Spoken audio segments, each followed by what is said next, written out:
MFA updates.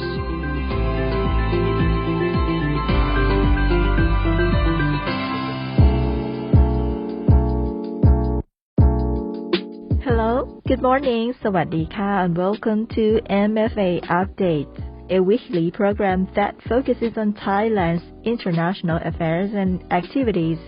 I'm Kimmy, or Kim Paniknita Grairuk, your host. Today we'll learn about the potentials and opportunities of the Yangtze River Delta for Thailand. I have an honor to talk with Ms. Lada Pumat, Consul General, Royal Thai Consulate General in Shanghai, China.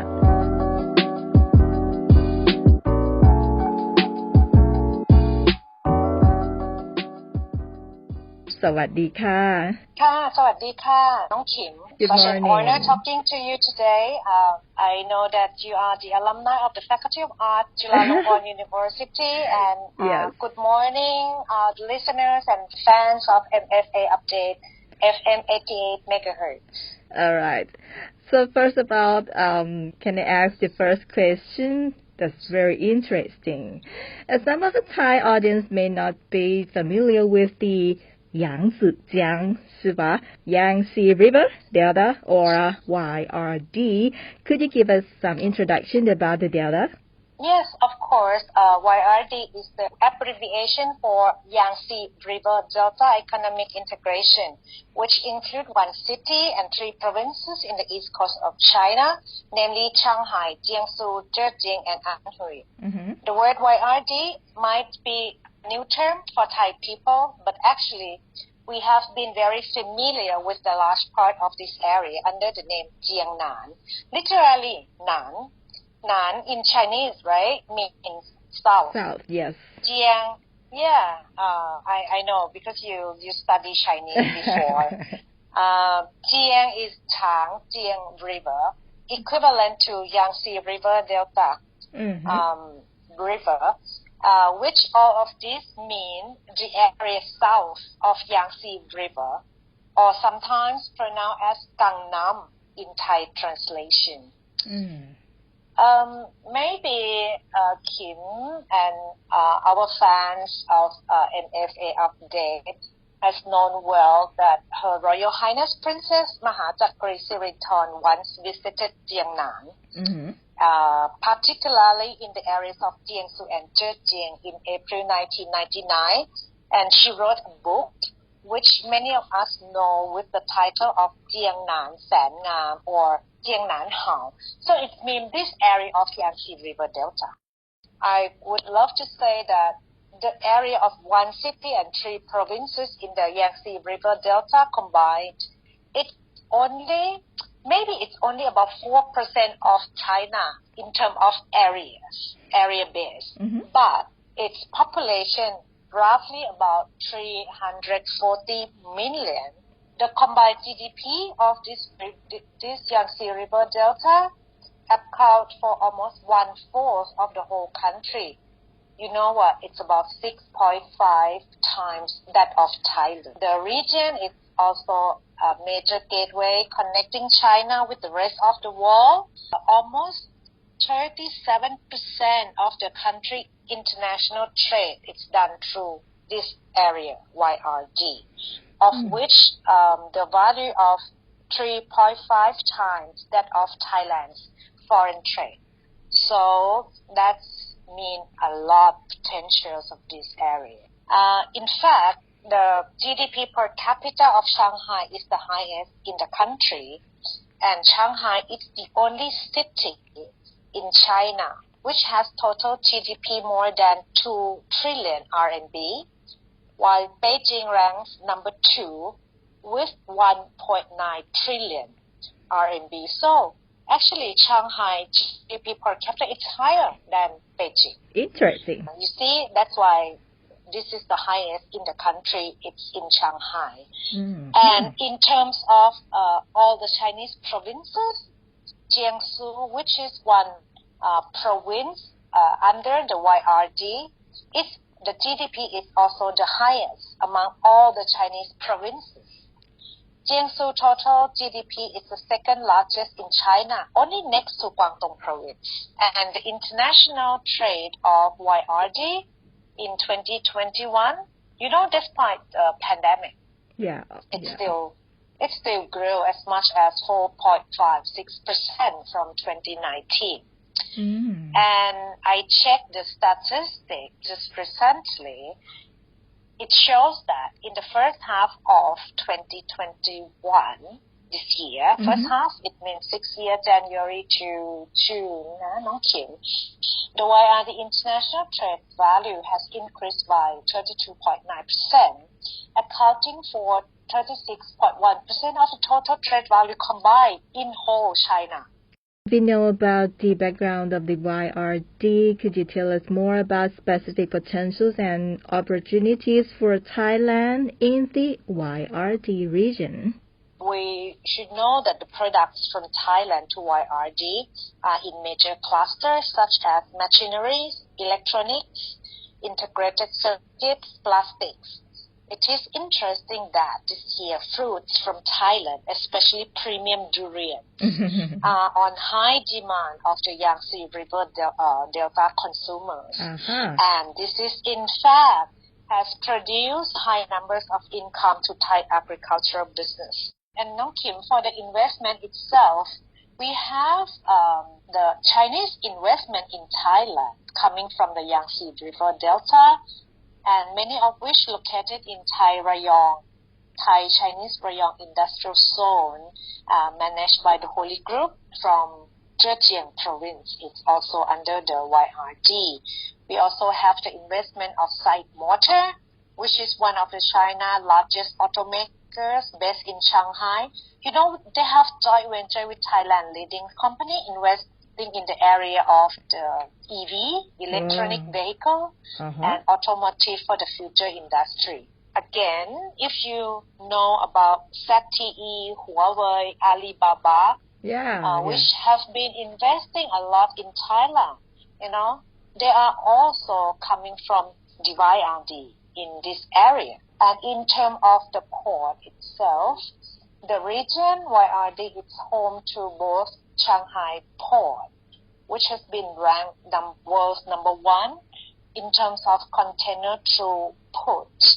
And actually, this is we have Ningbo Zhejiang Port in Zhejiang, which is also world's number one in terms of cargo tonnage. I've been visited Ningbo 2 years ago. Ningbo Zhoushan Port. Yes. Yeah. It has been changing a lot, but it's getting in a more high potential. Most of the products like cassava, agricultural products from Thailand, also coming through this channel to China. So, what about the role of the Consulate General been playing in support of Thailand's interest in the YRD region, and what would be our way forward and particularly opportunities for Thai businesses in Thailand? Yes, Kim, it's very interesting. I think the Thai government has long seen the potential of this area. That's why it's established the Royal Thai Consulate General in Shanghai in 1997. With its consular district cover this area of YRD.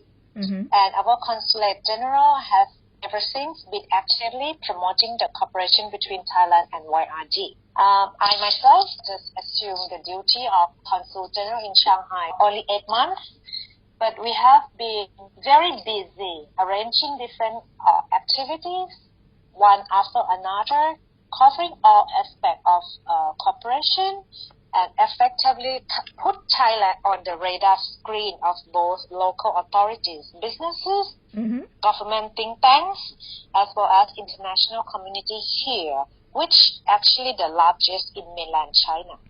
On the economic and the financial front, we cooperate with Kasikorn Bank of China, successfully organized the webinar on digital yuan and YRD strategy, challenges to the Thai business.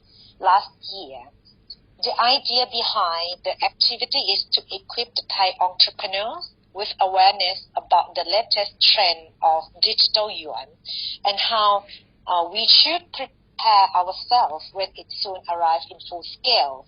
Yeah. And this vision is so true if you follow all the news at the moment. RMB internationalization has been an issue and widely discussed at this time. Yes. So I think not only YRD is a trendsetter, I think the Consulate General itself also a trendsetter for discussion in this area.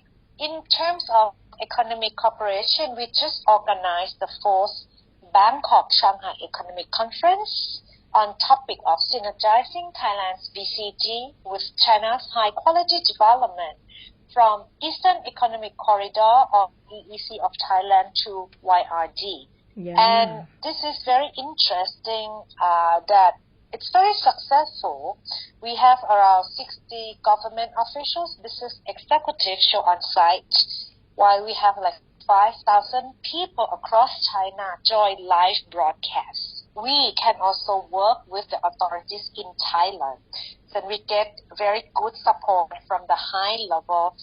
The permanent secretary, Tani, attend this meeting himself and actually provide a lot of policies in terms of the BCG related industry. And then we would like to bring Chinese investor, Chinese businesses to invest more in Thailand in the BCG related industries. So every sectors, everyone knew about the bio-circular green economy. Yes, and actually I can say this may be the first time that the business can understand in depth what is going on the BCG economy model as Thailand put as the post strategy after the COVID.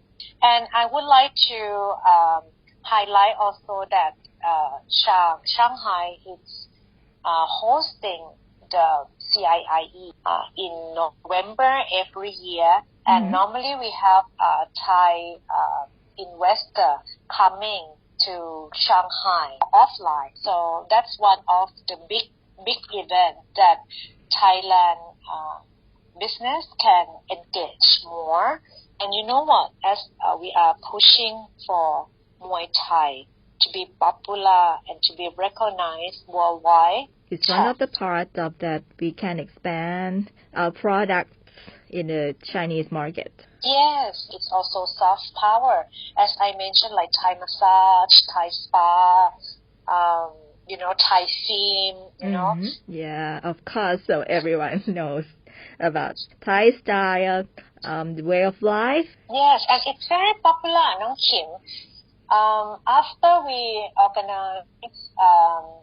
organize all these activities, we can see that we have more followers in our WeChat. All right, and finally, would you like to leave the message to our audience? First, I would like to say that the Royal Thai Consulate General in Shanghai will build upon our success stories of cooperation with the relevant authorities and business in the Yangtze River Delta to concretize our plan for future cooperation. And this includes further linkages with academic institutes, universities, and people at different forms. And thirdly, we will do our utmost to synergize the two countries' development strategies to bring about further mutual benefits between Thailand and related areas of the Yangtze River Delta.